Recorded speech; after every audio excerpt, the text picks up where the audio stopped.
Number 10 انما المؤمنون اخوة فاصلحوا بین اخویکم واتقوا اللہ لعلکم ترحمون۔ شیخ محسن علی ندوی صاحب کا ترجمہ ہے، مومنین تو بس آپس میں بھائی بھائی ہیں، لہٰذا تم لوگ اپنے دو بھائیوں کے درمیان صلح کرا دو اور اللہ سے ڈرو تاکہ تم پر رحم کیا جائے۔ البتہ گزشتہ آیت نمبر 9 کا کچھ ترجمہ باقی ہے، وہ بھی آپ کی خدمت میں پیش کروں گا، اور یہ دو آیات ہیں یہ آپس میں ہم آہنگ ہیں، مربوط ہیں ایک دوسرے کے ساتھ، اس وجہ سے 9 اور 10 آیات کی تفسیر کا اکٹھے انتخاب کیا گیا ہے۔ تو یہاں پر جو ہے گزشتہ آیت میں عرض یہ ہوا تھا کہ باقی گروہ کون ہے اور باقی کے خلاف کیا کیا اقدام کرنے چاہیے اور کب اقدام کرنے چاہیے، یہ شرائط ہمارے فقہائے شیعہ نے جو بیان کیے تھے وہ آپ کی خدمت میں بیان ہوئے۔ آج تھوڑا سا اس کا ترجمہ باقی ہے، وہ آپ کی خدمت میں بیان کرتے ہیں، کیونکہ وہاں پر بغاوت کا ذکر آیا تھا، لہذا ارشاد ہوتا ہے کہ اسلام ظلم و ستم کے خلاف ہے، اگرچہ کہ مومن ہی کیوں نہ ہو اور ظالم ہے تو اسلام اس کے خلاف حکم دیتا ہے کہ آپ بھی اس کے خلاف تلوار اٹھائیں، اس کے خلاف جنگ کریں، حتیٰ کہ اگر ان کا خون بھی بہایا جائے تو وہ واہ ہے، ان کے اموال بھی اگر اس راستے میں ضائع ہوتے ہیں تو ہو جائیں، لیکن چونکہ وہ ظالم ہیں تو ظالم کے خلاف اسلام حکم دیتا ہے کہ اقدام کرنا چاہیے۔ اس کے مد مقابل اسلام کا حکم ہے کہ عدالت کے قیام کو مسلمانوں کے خون سے بھی زیادہ اہمیت دی گئی ہے۔ مسلمانوں کے خون، ظاہر ہے کہ جب ایک گروہ ظلم کرے گا تو اس کا خون بہے گا، اس کے قتل کیے جائیں گے، ان کے اموال جو ہیں وہ ہدر چلے جائیں گے، لہذا اسلام کہتا ہے کہ عدالت اتنی اہم ہے کہ اگر مومن کا خون بھی اس میں بہہ جائے تو عدالت قائم کرو، لیکن خون کی پرواہ نہ کرو۔ لہذا اگر صلح و صفائی سے کام نہ چلے تو طائفہ باغی کے ساتھ جنگ کو لازمی قرار دیا گیا ہے۔ جو گروہ بغاوت کر چکا ہے اس کے خلاف اسلام حکم دیتا ہے کہ جنگ کرو۔ دوسرا پیغام جو یہاں پر موجود ہے وہ یہ ہے، بلکہ تیسرا پیغام، پہلا تو طائفتان کے درمیان تھا کہ اگر بغاوت کرتے ہیں تو جنگ کرو، دوسرا یہ ہے کہ اگر ان کے خون اور مال ضائع ہوتے ہیں تو ہونے دو لیکن عدالت کو قائم کرو۔ تیسرا حکم یہ بیان ہوا ہے کہ اگر ظالم گروہ حکم خدا کے سامنے تسلیم ہو جائے اور صلح کے مقدمات فراہم ہو جائیں تو عدالت کے مطابق ان گروہوں کے درمیان صلح کرا۔ پہلے تو وہ کسی بھی نہیں مان رہے تھے جو باغی تھے، بلا کر جب مملکت اسلامی نے ان کے خلاف جہاد کیا، جنگ تلوار اٹھائی، تو اب وہ ماننے کے لیے اگر تیار ہو گئے ہیں تو اب اسلام حکم دیتا ہے کہ صلح بھی ایسے کراؤ جیسے اسلام کا حکم ہے۔ یہ نہیں ہے کہ اپنی خواہشات نفسانی کے مطابق جیسے کہ دنیا کے بادشاہ صلح کرا دیتے ہیں، اس کو بھی راضی کر دیا، اس کو بھی راضی کر دیا، نہیں، پھر جس کا حق مانا گیا ہے اس کو حق دلا دو، اور جس کا حق جو ہے وہ ضائع ہوا ہے اس کا حق ضائع نہیں ہونا چاہیے، بلکہ عدالت کے ساتھ اسلام حکم دیتا ہے کہ صلح کرا دو۔ اور صلح کی اہمیت اتنی ہے کہ اگر اس مسئلہ کے لیے جھوٹ بھی بولنا پڑے تو بولا جا سکتا ہے۔ جھوٹ گناہان کبیرہ میں سے ہے، لیکن اگر دو بھائیوں کے درمیان صلح کرانا پڑے تو اس کو کہتے ہیں دروغ مصلحتی، ایسا جھوٹ جو مصلحتاً بولا جاتا ہو، اسلام اس کی اجازت دیتا ہے۔ دو بھائی آپس میں لڑے ہوئے ہیں، آپ یعنی ان کے درمیان کہیں کہ وہ تو خواہش رکھتا ہے کہ میں صلح کروں، تو دوسرا کا دل بھی نرم ہو جائے گا، وہ بھی چاہے گا کہ میں بھی صلح کر لوں، تو اس جھوٹ کی اللہ نے اجازت دی ہے، شریعت مقدس اسلام نے اجازت دی ہے کہ اس طرح سے ان کو آمادہ کرنے کے لیے کہ ان کے درمیان صلح قائم ہو سکے، اگرچہ کہ گناہان کبیرہ میں سے ہے لیکن اس کی بھی اجازت، اتنی اہمیت صلح رکھتی ہے اور اس کی اسلام کی اجازت دی گئی ہے۔ ایک اور پیغام جو اس آیت مبارکہ میں ہے وہ یہ ہے کہ فقط باغی گروہ کو ختم کرنا مقصود نہیں، بلکہ ان کی طاقت کو اصلاح کے لیے ختم کرنا مقصود ہے۔ یہ نہیں ہے کہ آپ تلوار اٹھائیں اور جو باغی ہیں ان کو قتل کر دیں، یہ پیغام پیغام اسلام کا نہیں ہے. اسلام یہ پیغام دیتا ہے کہ ان کی طاقت کو کمزور کرو، ان کو کمزور کرو تاکہ وہ صلح کے اوپر آمادہ ہو جائے. لہٰذا فقط قتل کرنا مقصود نہیں ہے، بلکہ ان کی طاقت کو کمزور کرنا مقصود ہے کہ جس کے ذریعے سے صلح کی جا سکے. کیونکہ انسانی علائق انسان کو ایک گروہ کی طرف مائل کر دیتے ہیں، تو قرآن اس آیت مبارکہ میں آخری حکم دیتا ہے کہ کسی قسم کی روح ہے کہ بغیر ان کے درمیان عدالت قائم کرو. اور بعد والی آیت میں ارشاد ہے انما المؤمنون اخوة فاصلحوا بین اخویکم. لہٰذا جب انسان صلح کرانا چاہتا ہوتا ہے تو واضح ہے انسان جتنا بھی کنٹرول کرے، جتنا بھی کوشش کرے، ایک کی طرف اس کی محبت بڑھ جاتی ہے. لہٰذا یہ جو قانون بنانے اور شریعت بنانے کا حق ہے یہ فقط اور فقط خدا و متعلق ہے، کیونکہ وہ کسی روح ہے کے بغیر قانون بناتا ہے. اس کے اندر کوئی علائق کہ انسانی خواہشات اس کے اندر موجود نہیں ہوتی ہیں. اگرچہ انسان پوری اولاد جو ہے وہ ساری انسان کو پیاری ہوتی ہے، لیکن پھر بھی دل کے اندر ایک گوشہ جو ہے وہ زیادہ نرم ہوتا ہے. سارے کے سارے شاگرد پیارے ہوتے ہیں، لیکن کسی نہ کسی کے اندر جو ہے وہ محبت زیادہ پیدا ہو جاتی ہے. تو اللہ تعالیٰ نے یہ ارشاد فرمایا ہے کہ اگر آپ صلح بھی کرانا چاہتے ہیں تو صلح ایسے کرائیں کہ جو اللہ کو منظور ہو. ایسے نہ ہو کہ آپ صلح کراتے وقت جو ہے وہ بدل مان شروع کر دیں کہ ایک کچھ حصہ زیادہ دیں دوسرے کو چپ کرا دیں، کیونکہ آپ کے پاس حکومت ہے، آپ کے پاس جنگ ہے، آپ کے پاس تلوار ہے، وہ آپ کے سامنے بول تو نہیں سکتا. لہٰذا ہم آپ سے صلح کرانا چاہتے ہیں تو ایسی صلح خدا کو مطلوب نہیں، بلکہ وہ صلح مطلوب ہے کہ واتقوا اللہ، عالم محضر خدا. یہ پوری کائنات خدا کے سامنے ایسے جیسے ہمارے سامنے ہتھیلی ہے، تو اس خدا کے سامنے خدا کو مدنظر رکھ کر ان کے درمیان صلح کرانی چاہیے. یہ بعد والی آیت جو ہے یہ گزشتہ آیت کی تاکید ہے. اسی کی تاکید فرماتے ہیں کہ گزشتہ آیت کی تاکید میں یہ آیت یہ بیان کرتی ہے کہ جیسے دو سگے بھائیوں کے درمیان صلح کو لازمی سمجھتے ہو اور اس کے لیے بے چین ہوتے ہو، اسی طرح دو مومن بھائیوں کے درمیان بھی صلح کو لازمی سمجھو. یعنی جیسے اگر دو بھائی لڑ جاتے ہیں، آپس میں اختلاف ہو جاتا ہے اور معاشرہ خاندان کے بزرگ بڑے لوگ بھی چاہتے ہیں کہ ان کے درمیان صلح ہو جائے، اسی طرح سے دو مومنین میں کے درمیان بھی اگر اختلاف ہو جائے تو ان مومنوں کو بھائیوں جیسی اہمیت دو، اتنی اہمیت دو. لہٰذا اگر ایک مومن جو ہے وہ مشرق میں ہے اور دوسرا مومن مغرب میں موجود ہے تو ان کا رشتہ خدا تعالیٰ نے کون سا قائم کیا ہے؟ بھائیوں والا رشتہ قائم کیا. ایسی محبت ہونی چاہیے، ایسی عقیدت ہونی چاہیے کہ اگر مغرب میں کسی کے اوپر ظلم ہوتا ہے تو اس کی آواز مشرق سے بلند ہو، اور اگر مشرق میں ظلم ہوتا ہے تو اس کی آواز مغرب سے. لہٰذا المومن کالجسد الواحد، مومن ایک جسم کی مانند ہے. اگر ایک عضو کو تکلیف پہنچے تو دوسرا بھی بے چین ہو جاتا ہے. اور اس کو ایک بہترین عبارت سے بیان کیا ہے، مومن دوسرے مومن کا بھائی ہے، چاہے وہ مشرق ہو مغرب میں سکونت کبھی بھی کیوں نہ ہو. لہٰذا یہ جغرافیائی حدود ایمان کے سامنے حد بندی نہیں بن سکتی. مثلا کچھ عراق کے مومن ہیں، بارڈر، پاسپورٹ، ویزے، یہ سب چیزوں کی ضرورت ہے. اسلام کے اندر ان باتوں کی کوئی اہمیت نہیں ہے. ہندوستان کے اندر کس مومن کے اوپر ظلم ہوتا ہے تو یہاں سے ہم جتنا کوشش کر سکیں ان کی حمایت ہمیں کرنی چاہیے.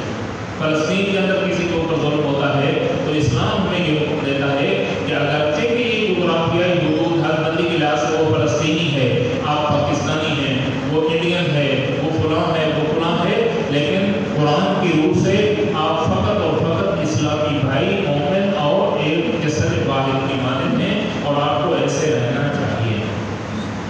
لہٰذا مومن بھائی ہیں تو ان کے درمیان صلح و صفائی برقرار رہنی چاہیے. اور آخر میں پھر حکم تقوی الہی ہے، یعنی ہر کام میں آپ کے سامنے خدا ہونا چاہیے. واتقوا اللہ. آپ جتنے بھی کب سے ایسی آیات ہیں جہاں پر اللہ کا حکم آتا ہے تو اس کے سامنے پھر معاشرتی حقوق میں اللہ یہی ارشاد فرماتا ہے کہ واتقوا اللہ. جو بھی کام کرو اللہ سے ڈرتے رہو. یہ نہ ہو کہ آپ کا میدان جو ہے وہ ایک طرف ہو جائے اور دوسرے کو آپ جو ہے وہ نقصان پہنچا دیں. اب یہ تفصیل یہاں پر ایک لحاظ سے ختم ہوئی ہے. کافی ساری روایات جو ہیں وہ مومن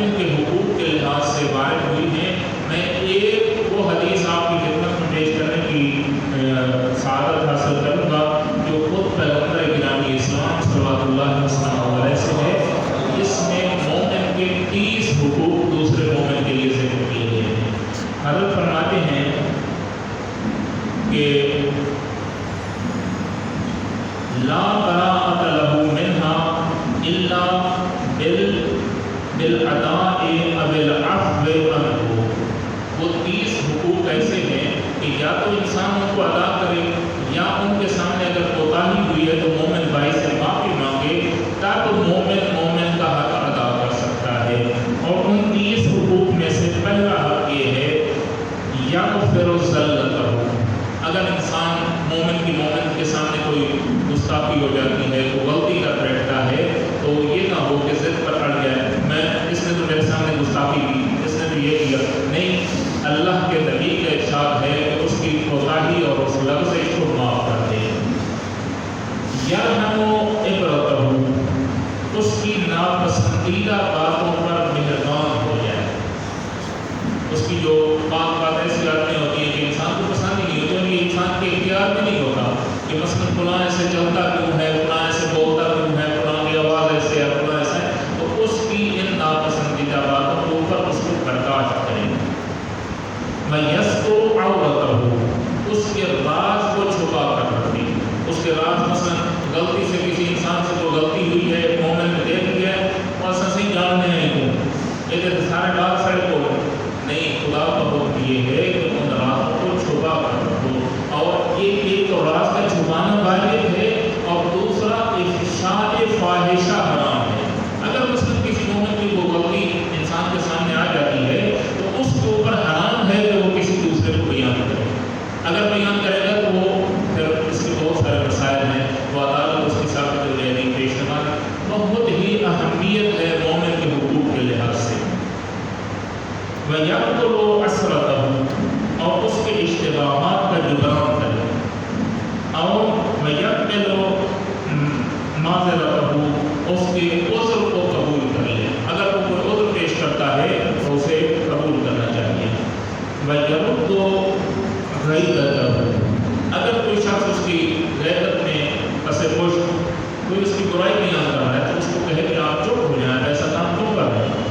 اور ہمارے معاشرے میں خاص طور پر ہم جو طلبگی کے ساتھ تعلق رکھتے ہیں، ہماری تو کوئی ایسی محفل ہے ہی نہیں جو ایک دوسرے کی غیبت سے کھائے. میں بیٹھا ہوں تو اس کی غیبت کر رہا ہوں، وہ بیٹھا ہے تو وہ میری غیبت کر رہا ہے. خدا مختار سے دعا ہے کہ اللہ تعالیٰ نے اس سے امن عطا فرمائے. وَيُدِيمُ نَصِيحَتَهُ، اور اس کا ہمیشہ خیر خواہ رہے. وَيَحْفِظُ خُلَّتَهُ، اس کی دوستی کا خیال رکھے. جو اس کی دوستی کسی کے ساتھ قائم ہوئی ہے اس کو دوستی کو ختم نہ کر دے، اس کو بحال رکھے. وَيَرْعَى ذِمَّتَهُ، اس کی ذمہ داریوں کو کا خیال رکھے. وَيَعُودُ مَرَضَهُ، اگر مومن مریض ہو جاتا ہے تو اس کی عادت کے لیے جائے. وَيَشْهَدُ مَيِّتَهُ، اگر مومن بھائی فوت ہو جاتا ہے تو اس کی تشییع جنازہ کے لیے حاضر ہو جائے، اس کے جنازے کو دفن کرنے کے لیے اس کے جنازے میں جائے. وَيُجِيبُ دَعْوَتَهُ، مومن کو اگر دعوت کرتا ہے تو اس کی دعوت کو اجابت کرنا چاہیے. یہ ہم مولویوں کے لیے تو بہترین نمونہ ہے، ہم تو جو بھی دعوت کرتا ہے چلے جاتے ہیں، لیکن مومن آپس میں بھی ایک دوسرے کو دعوت کریں. یہ بھی حکم حضرت پیغمبر گرامی اسلام ہے کہ حتیٰ کہ میں نے روایت پڑھا ہے کہ اگر کوئی مومن کسی مومن کو دعوت دیتا ہے، کھانے کی دعوت دیتا ہے اور اس کو 3 میل سفر کرنا پڑتا ہے تو 3 میل سفر کر کے بھی اس کی دعوت دے جائے، اس کا بھی اپنا اجر و ثواب ہے. وَيَقْبَلُ هَدِيَّتَهُ، اگر کوئی مومن کسی کو ہدیہ پیش کرتا ہے، کوئی تحفہ دیتا ہے تو اس کو قبول کرنا چاہیے. یہ نہیں ہے کہ میں ہمارے گھر میں تو بہت کچھ ہے الحمدللہ، ہمیں اس کی ضرورت نہیں. اگر مومن اپنے خلوص سے کوئی چیز لے کر آیا، آپ کو پیش کی ہے تو اس کو قبول کرنا چاہیے. نعرہ تکبیر، نعرہ رسالت، نعرہ حیدری، آواز بلند صلوات. وَيُقَافَوْ صِلَتَهُ، اگر مومن کسی کے اوپر کوئی احسان کرتا ہے تو اس کو بھی اس کی جزا دینی چاہیے. یہ نہ ہو کہ ایک طرف سے احسان ہوتا رہے اور دوسری طرف جو ہے وہ اپنی جیب کو، اپنے ہاتھ کو جو ہے وہ مضبوطی سے تھامے رکھے. نہیں، بلکہ یُقَافَوْ صِلَتَهُ، اگر کوئی احسان کرتا ہے تو اس کو صلہ دینا چاہیے. وَيَشْكُرُ نِعْمَتَهُ، اگر کوئی احسان کسی کے اوپر کرتا ہے تو اس کا شکریہ ادا کرنا چاہیے، اور اس کو انسان کی فطرت کے اندر رکھا گیا ہے۔ وَيَحْسُنُ نُصْرَتَهُ، اور اس کی بہترین مدد کرے، جب بھی اس کو مدد کی ضرورت پڑے تو مومن کی مدد کرے۔ وَيَحْفِظُ حَلِيلَتَهُ، اس کی ناموس کی حفاظت کرے۔ یہ بہت اہم چیز ہے۔ دوست آپس میں دوست ہوتے ہیں، ایک کو کسی سفر پر جانا پڑتا ہے، دوسرا اپنے اہل و عیال کو کسی کے حوالے کر کے چلا جاتا ہے، تو اسلام کا حکم یہ ہے کہ اس کی ناموس کو اپنی ناموس سمجھے۔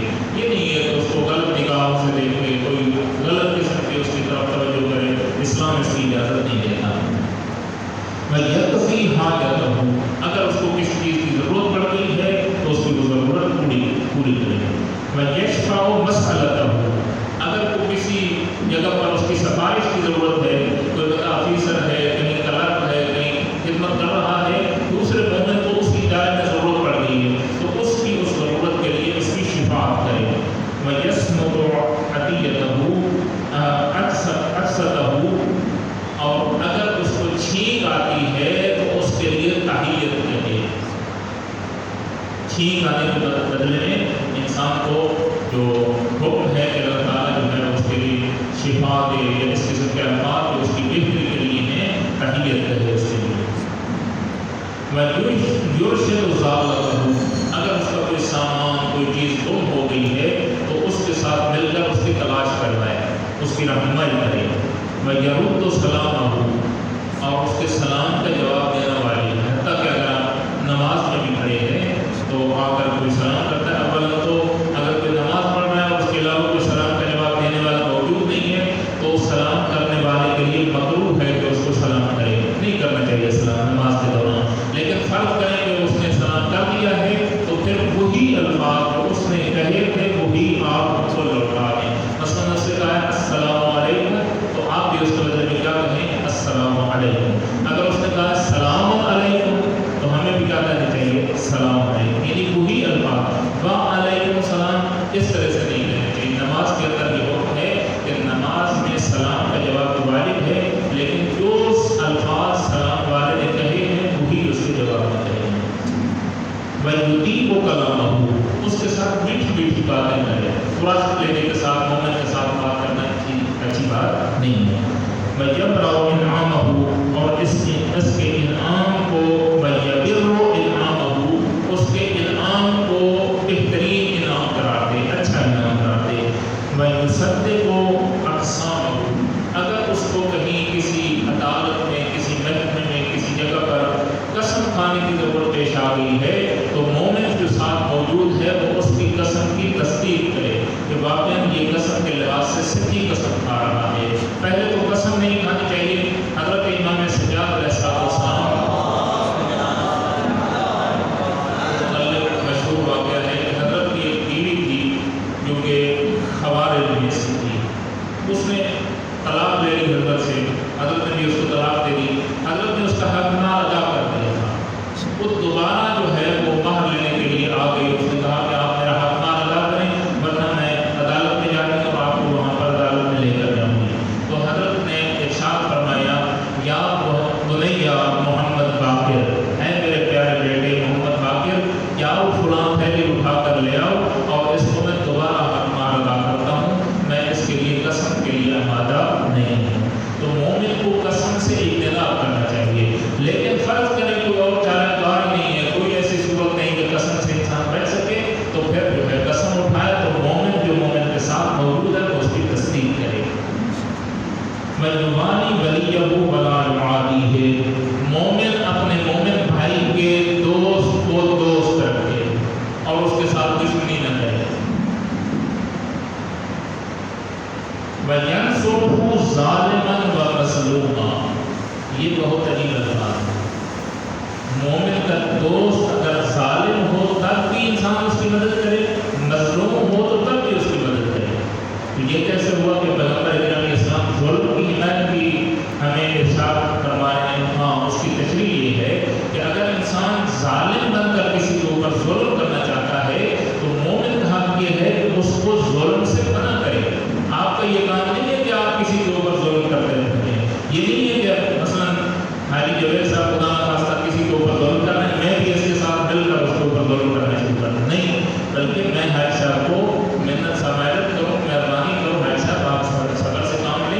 یہ ظلم ہے، آپ یہ کام نہ کریں. یعنی مومن کو ظلم کے اندر مدد کرنے کا مطلب یہ ہے کہ اس کو ظلم سے منع کرنا.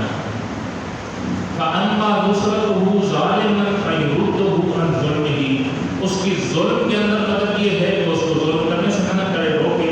وَأَمَّا نُصْرَتُهُ مَظْلُومًا فَيُعِينُهُ عَلَىٰ أَخْذِ حَقِّهِ، اور اگر اس کا مومن بھائی جو ہے وہ مظلوم واقع ہوا ہے تو اس کی مدد یہ ہے کہ اس کا حق لے کر اس کو ادا کرے، اس کی مدد کرے تاکہ اس کو اس کا حق مل سکے. وَلَا يَسْلِمُهُ وَلَا يَخْذُلُهُ، نہ تو اس کو تنہا چھوڑ دے اور نہ ہی اس کو ذلیل و رسوا کرے. وَيَجِبُ لَهُ مِنَ الْخَيْرِ مَا يَجِبُ وَيُحِبُّ لَهُ مِنَ الْخَيْرِ مَا يُحِبُّ لِنَفْسِهِ، اور جو کچھ اپنے لیے پسند کرتا ہے وہی مومن دوست کے لیے بھی پسند کرے. اگر اپنے لیے اچھا کھانا پسند کرتا ہے تو اس کے لیے بھی اچھا کھانا پسند کرے. اگر یہ چاہتا ہے کہ میں بازار میں جاؤں اور میرے لیے کوئی کھڑا ہو جائے تو ہمیں بھی حکم ہے کہ اگر کوئی آئے تو آپ بھی اس کے لیے کھڑے ہو جائیں. وَيَكْرَهُ لَهُ مِنَ الشَّرِّ مَا يَكْرَهُ لِنَفْسِهِ، اور جو چیز اپنے لیے ناپسند کرتا ہے وہ اس مومن کے لیے بھی ناپسند کرے. تو یہ مومن کے حقوق ہیں. اس لیے حضرت پیغمبر گرامی اسلام نے ان 30 حقوق کا حکم دیا ہے کہ اگر آپ کسی مومن کا حق ادا کرنا چاہتے ہیں تو ان حقوق کی رعایت کریں تو مومن کا حق ادا کر سکتے ہیں، ورنہ نہیں کر سکتے. وصلی اللہ علیہ سیدنا و نبینا محمد وآلہ وصحبہ. اللهم صل على محمد وآل محمد، اللهم صل على محمد وآل محمد، اللهم صل على محمد وآل محمد. یا اللہ یا رحمان یا رحیم یا مقلب القلوب والابصار ثبت قلبی على دینک، یا محول الحول والاحوال حول حولنا الى احسن الحال، یا محمود بحق محمد المصطفى، یا اعلی بحق علی المرتضی، یا فاطر بحق فاطمة الزہراء، یا محسن بحق الحسن المجتبی، یا قدیم الاحسان بحق الحسین علیہ السلام. خدا اللہ کے واسطہ اپنے سنت کا واسطہ محمد والے محمد کا ہماری اس قلیل سے وقت کو اپنی عبادت میں شمار فرما. قرآن پڑھنے، قرآن سمجھنے اور قرآن پر عمل کرنے کی توفیق عطا فرما. خدا اللہ قرآن کو ہمارے لیے مینار نور قرار دے. قرآن سے ہمیں ہدایت فرما، قرآن سے متمسک رہنے کی توفیق عطا فرما. اہل البیت علیہ الصلوۃ والسلام اور قرآن سے تمسک کی توفیق عطا فرما. خدا اللہ ہمارے گناہ صغیر و کبیرہ معاف فرما، ہمارے والدین کے گناہ صغیر و کبیرہ معاف فرما، ہمارے مرحومین کی بخشش و مغفرت فرما، ان کی قبر پر اپنی خصوصی رحمت کا نزول فرما. تمام مومنین کے لیے حاجات پوری فرما، مقروضین کے قرض ادا فرما، تنگدستوں کی روزی فراہم فرما، بے اولادوں کو صالح اولاد فرما، بے روزگاروں کو روزگار عنایت فرما، مریضوں کو صحت و سلامتی عطا فرما، خاص طور پر کورونا کے مریضوں کو صحت و سلامتی عطا فرما. اللہ مومنین کی نیک خواہشات کو پورا فرما، خاص طور پر جو حج و زیارت کی خواہش رکھتے ہیں ان کی خواہش پوری فرما.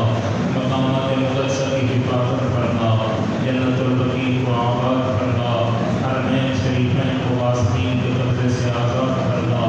مظلوم مسلمان عالم کی مدد و نصرت فرما، شیعیان جہان کی حفاظت فرما، وارث اسلام کا ظہور فرما. ہمیں حضرت کے اعوان انصار سے جماعت فرما، حضرت کو ہم سے راضی و خوشنود فرما، حضرت کے قدموں میں عزت کی شہادت نصیب فرما. علماء اعلام کا سایہ ہمارے سر پر دراز فرما، ان کی توفیقات خیر میں اضافہ فرما. ملت کی صحیح رہنمائی کرنے کی توفیق عطا فرما، ملت کو علماء کی اتباع کرنے کی توفیق عطا فرما. ربنا تقبل منا انك انت السميع العليم بجاه النبي وآله الطاهرين وسلم عليه وآله اجمعين. ان تقضي حاجاتنا